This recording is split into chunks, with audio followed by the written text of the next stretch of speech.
аднойчы ў госці да расейскага паэта Пушкіна завітаў ягоны сябра і за кубачкам кавы распавёў такую яму гісторыю, што на Беларусі у адным з мястэчак з'явіўся свой Робін Гуд, які рабуе заможных шляхцічаў і раздае іхняе багацце простым сялянам.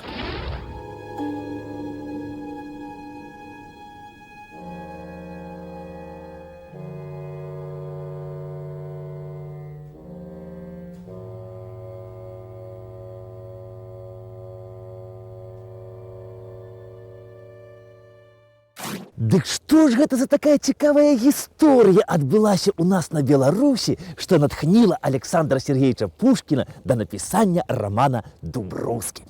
І вось я вырашыў разгадаць гэтую таямніцу. І я тут, вёска Раванічы, Чэрвенскі раён, Мінская вобласць, Рэспубліка Беларусь. Дзень добры, панове!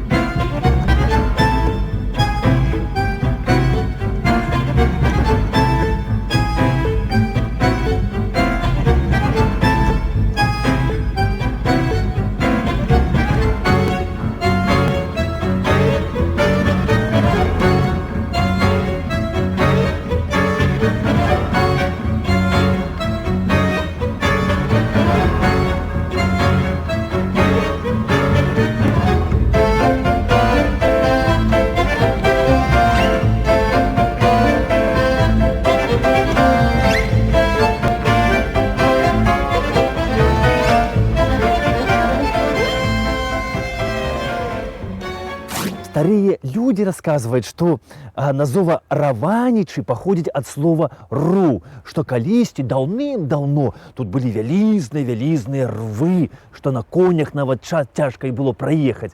І вось гэтыя мясціны, кажуць, вельмі спадабаліся віленскаму воеводе Альбрехту Гаштольду. І ў 16 стагоддзі Альбрехт набыў Раванічы сабе.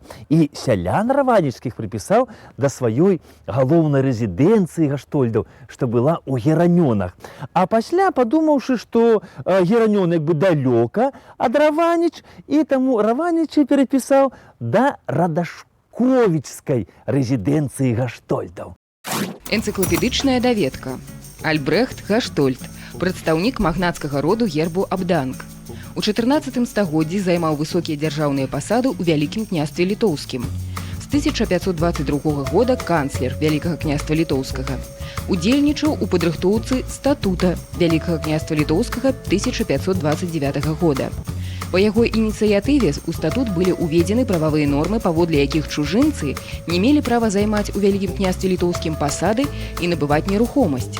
Адзін з найбагацейшых магнатаў свайго часу, меў сына Станіслава. У сына Альбрехта Гаштольда Станіслава дзяцей не было, і таму па закону усе гаштольдскія ўладанні адышлі да караля Рэчы Паспалітай і вялікага князя Вялікага княства Літоўска Жыгімонта Старога. Ну, паколькі Жыгімонт Стары, кажуць, быў чалавекам несквапным, то праз пэўны час Радашковіцкі замак і сяло Раванічы перадаў шляхцічу Івану Гарнастаю, ну, але, праўда, толькі ў часовае карыстанне. У 16 стагоддзі аб Раванічах ведалі амаль усе ў Вялікім княстве Літоўскім. І ўсё таму, што тут быў самы смачны мёд. Хто яго знае, можа, тут былі пчолы самыя працавітыя, ці, можа, тут раслі нейкія дзівосныя кветкі, але па загаду караля з Раваніч у год бралі 80 камянёў мёду, што па-сучаснаму гучыць тона 600, і называлася гэта медовая даніна. І вось аднойчы гэтага мёду паспрабаваў сябра караля Рэчы Паспалітай Стэфана Баторыя, шляхціч Станіслаў Слатвінскі. «Адкуль у вас такі мёд смачны?» А яму гавораць: ёсць такое мястэчка Раванічы, вось адтуль гэты мёд. Падумаў Станіслаў, трэба мне гэтае мястэчка набыць сабе.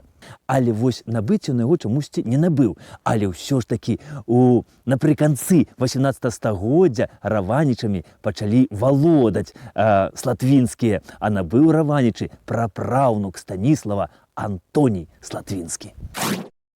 на той час шляхтичы слатвінскія былі, ну, скажем так, небагатыя. Ну, і не скажаш, конечно, пра іх, што яны былі бедныя. Ну, адным словам, яны не жабравалі. І набыўшы раванічы, яны знайшлі грошы для таго, каб пабудаваць сабе сядзібны дом, а пабудаваўшы сядзібны дом і зразумеўшы, што яны б хацелі тут застацца надоўга, яны вырашылі пабудаваць тут і касцёл, вось гэтую сямейную капліцу.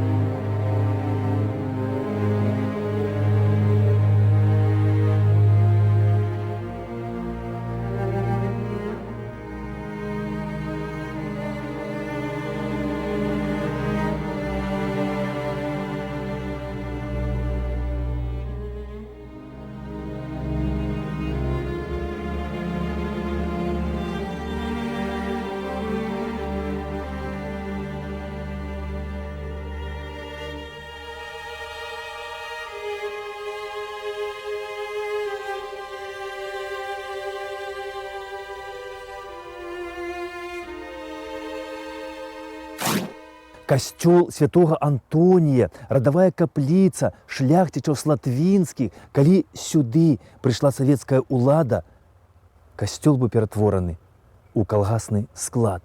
А у 1987 годзе, калі у Раванічах святкавалі угодкі кастрычніцкай рэвалюцыі, касцёл спалілі. І вось ён стаіць і па сённяшні дзень з сумам чакае сваіх рэстаўратараў.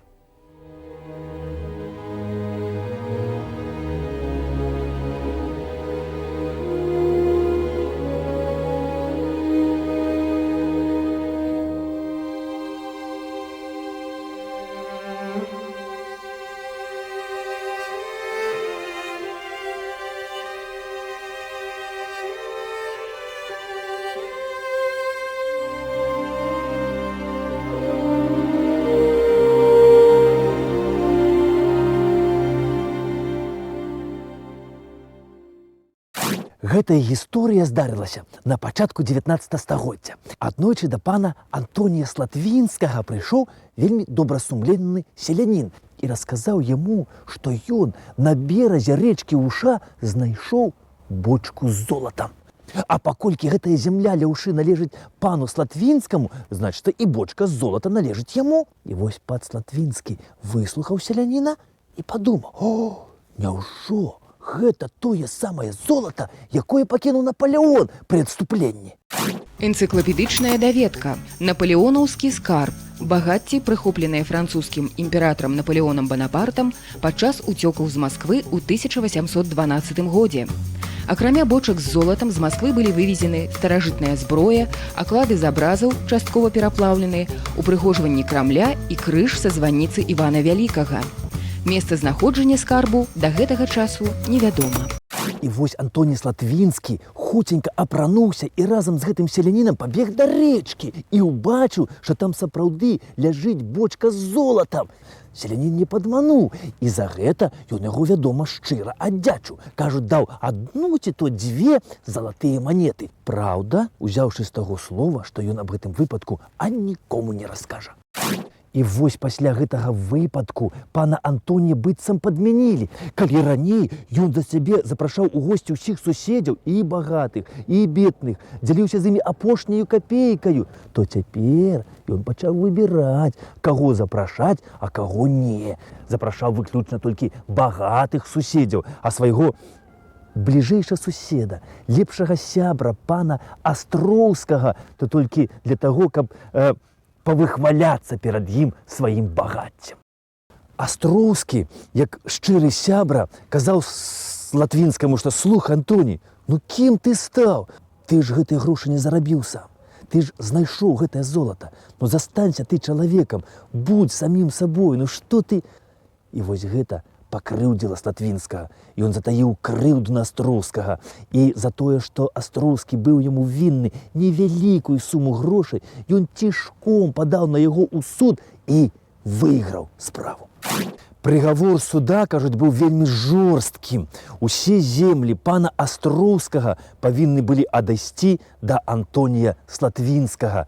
І вось Астроўскі пасля суда узяў гэта ўсё вельмі да галавы, зажурыўся і памёр. І вось кажуць, што пасля гэтага Антоній Слатвінскі падумаў, што вось дрэнна гэта ўсё ён зрабіў, пашкадаваў аб сваім учынку, але было на вялікі жаль ужо позна. А тым часам у нас на Беларусі у 1830-31 годах распачалося шляхецкае паўстанне. І вось тут у Раванічах з'явіўся мясцовы паўстанцкі атрад, які складаўся не толькі са шляхты, але і з сялян таксама. І вось што цікава, што пасля паразы паўстання атрад не разышоўся па хатах, а працягваў дзейнічаць. І ў хуткім часе мясцовыя жыхары пачалі называць кіраўніка паўстання Робін Гудам. Уся справа ў тым, што гэты атрад пачаў рабаваць заможных шляхцічаў, але не ўсіх падрад, а толькі тых, якія падчас паўстання не ўдзельнічалі, а казалі: «Мая хата з краю, мы адсядзімся, нам усё роўна, якая ўлада». І вось рабавалі гэтых шляхцічаў і іхнюю маёмасць раздавалі жабракам. Але вось што цікава, што Слатвінскага, які не ўдзельнічаў у гэтым паўстанні, яны чамусьці не чапалі. І той ад напружання, проста кажуць, аж перастаў спаць. І вось праз некаторы час аб гэтым атрадзе стала вядома не толькі ў Вільні і Варшаве, але і ў Маскве і Санкт-Петербургу. І расійскі імператар даў загад злавіць гэтага мсціўцу. Але хто ён быў такі, аб гэтым ніхто не ведаў. І вось калі яны правялі расследаванне, то стала вядома імя гэтага мясцовага Робін Гуда – Павел Астроўскі. Сын таго самага Астроўска. Энцыклапедычная даведка. Павел Астроўскі, шляхціч. Год нараджэння невядомы. Хрысціўся ў раваніцкім касцёле святога Антонія. Сын памешчыка Астроўскага, былога сябра Антонія Слатвінскага. Служыў у гусарскім палку. Пасля смерці бацькі тайна вярнуўся на радзіму ў Раванічы і даў слова адпомсціць Антонію Слатвінскаму. Адзін з актыўных удзельнікаў паўстання 1831-32 гадоў. Вызначаўся храбрасцю і мужнасцю.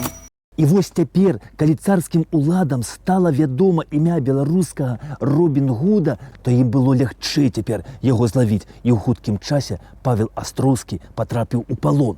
Але што цікава, што па дарозе у Пскоўскі астрог вязень Астроўскі знік у невядомым накірунку. Людвіг Слатвінскі, які, дарэчы, быў маршалак Мінскай губерніі, у адрозненне ад свайго бацька Антоніі, багаццем не пахваляўся перад суседзямі. Ён дзейнічаў. У Раванічах ён пабудаваў спіртусовы завод, адкрыў суконную мануфактуру, заклаў парк, а яшчэ ён тут пабудаваў вось гэты палац у стылі класіцызму.